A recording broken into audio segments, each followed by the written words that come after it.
In the mid-1960s, Muhammad Ali stood at the top of the boxing world. Fast, fearless and unapologetically outspoken, he had shaken up the world by defeating Sonny Liston to become heavyweight champion of the world, a result almost no one had predicted. I'm Sonny Liston, and I just turned 22 years old. I must be the greatest. I told the world, I talk to God every day. If God's with me, can't nobody be against me. I shook up the world. I shook up the world. But Ali was never just a boxer. He spoke openly about race, power and identity in America, at a time when many expected athletes to remain silent. And in 1967, the United States government called his name. This evening, I came here to speak to you about Vietnam. Ali had been drafted into the Vietnam War. For most champions before him, the decision had been simple.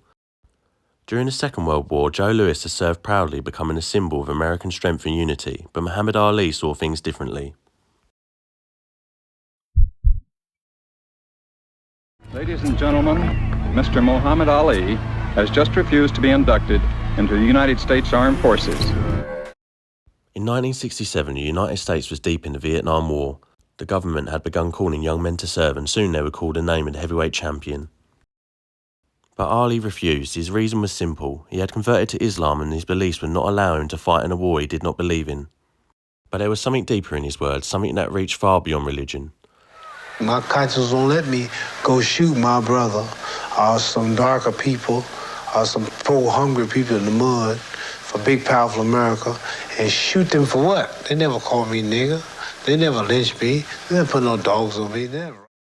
Ali looked at the reality of America in the 1960s, a country asking black men to fight for freedom abroad while many of those men were denied freedom at home. You my enemy. My enemies are white people, not Viet Congs or Chinese or Japanese. You my opposer when I want freedom. You my opposer when I want justice. You my opposer when I want equality. You won't even stand up for me in America for my religious beliefs, and you want me to go somewhere and fight, but you won't even stand up for me here at home. To many Americans, the words sounded like defiance. To others, they sounded like truth. But in that moment, Muhammad Ali stopped being just a boxer. He became something else entirely, a symbol of resistance.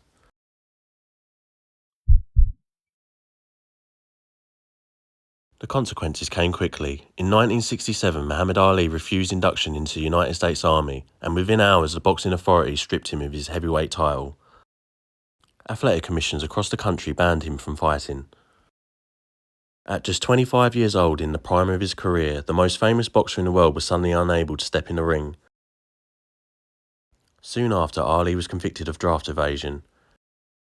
He was sentenced to 5 years in prison and fined $10,000.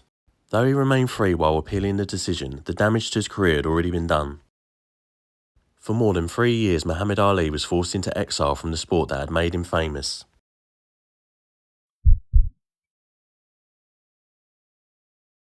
Outside the ring, something else was happening. Across America, the Vietnam War was becoming increasingly unpopular. And for many people, especially young Americans and black Americans, Muhammad Ali's refusal began to look a lot less like defiance and more like courage. In 1971, the United States Supreme Court unanimously overturned Ali's conviction. By then, he had lost more than 3 years of his career, but he had gained something far greater. Muhammad Ali had proved that a champion could stand up to power and refuse. For this, along with the brilliance he showed inside the ring, many would come to know him as the greatest of all time.